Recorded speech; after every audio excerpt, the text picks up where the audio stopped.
بلغ العلا بكماله كشف الدجى بجماله. بسم اللہ الرحمن الرحیم. سیلاب کی صورتحال میں ایک چیز میرے ذہن میں آئی تو میں نے کہا کہ میں آپ حضرات سے بھی شیئر کر لوں کہ حزب البحر کی جو دعا ہے، جو دعائے حزب البحر کہلاتی ہے، وہ اگر ہم اس کی ہسٹری پڑھیں، جو کہ میں پچھلی گفتگو میں عرض کر بھی چکا ہوں، تو اس کی ہسٹری جو ہے وہ بھی جا کے ملتی ہے ایک سمندری طوفان سے. تو سمندری طوفان یا موجودہ سیلاب، یہ صورتحال قریب قریب ہی نظر آتی ہے، کیونکہ ظاہر ہے سیلاب میں بھی لوگ ڈوب کر مرے ہیں، اور سمندری طوفان میں بھی لازمی بات ہے کہ انسان کو ڈوبنے کا ہی خطرہ ہوتا ہے اور ڈوب کے انسان کی موت واقع ہو جاتی ہے.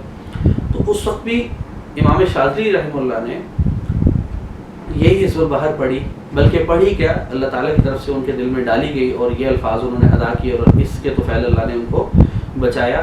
تو اس پر قیاس کرتے ہوئے میں نے سوچا کہ میں آپ حضرات سے یہ گزارش کروں کہ جن حضرات کو حزب البحر یاد ہے وہ اس نیت سے پڑھیں کہ اللہ تعالیٰ اس سیلاب کی تباہ کاریوں سے ہمیں بچائے. جہاں پر سیلاب آ چکا ہے وہ بھی پڑھیں، اور جہاں پر آنے کے امکانات ہیں وہ بھی پڑھیں، اور پورے یعنی اہتمام سے پڑھیں. کم از کم فجر، عصر اور مغرب کے بعد ایک ایک بار پڑھ لیں تو بھی بہت کافی ہے.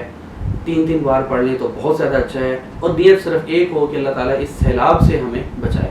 لیکن جس طرح پچھلی ویڈیو میں نے عرض کیا کہ استغفار لازمی کریں، کیونکہ اصل چیز یہ ہمارے گناہوں کا ہی یہ وبال ہے، اسی کی نحوست ہے، اسی کی سزا ہم سب کو مل رہی ہے، اور ہماری وجہ سے کئی بے گناہوں کو بھی مل رہی ہے.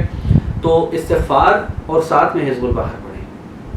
خالی حزب البحر بھی نہیں، ساتھ استغفار لازمی کریں، اور اس کے ساتھ حزب البحر کی بھی ترتیب بنائیں. اور جن کو نہیں یاد وہ یعنی ہم سے رابطہ کر لیں، ہم ان کو یعنی کہ اس کی بھیج دیں گے، یا ہماری کتاب جامع الوظائف دیکھ لیں، اس میں سب سے آخر میں حزب البحر کا باب ہے، اور اسی میں ہی یہ دعا لکھی ہے، اور پڑھنے کا طریقہ بھی اس میں دے رکھا ہے. تو اگر ہماری کتاب لے لیں تو بھی ٹھیک ہے.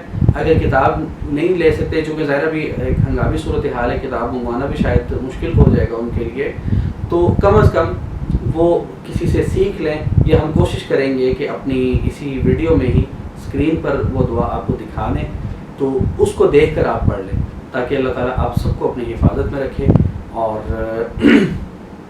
کوشش یہ کریں، جس سے پہلے بھی میں نے کہا کہ جو متاثرین ہیں ان کے لیے جتنی بھی امداد ہو سکے، چاہے ایک تھیلا آٹے کا ہو، نہ آپ پورا راشن کا پیکٹ بھیجیں اگر آپ کی اتنی گنجائش نہیں، ایک آٹے کا تھیلا ہو، لیکن اپنا حصہ ضرور ڈالیں. ہو سکتا ہے یہی تھوڑا سا حصہ ڈالنا ہی ہماری نجات کا ذریعہ بن جائے. وما علینا الا البلاغ.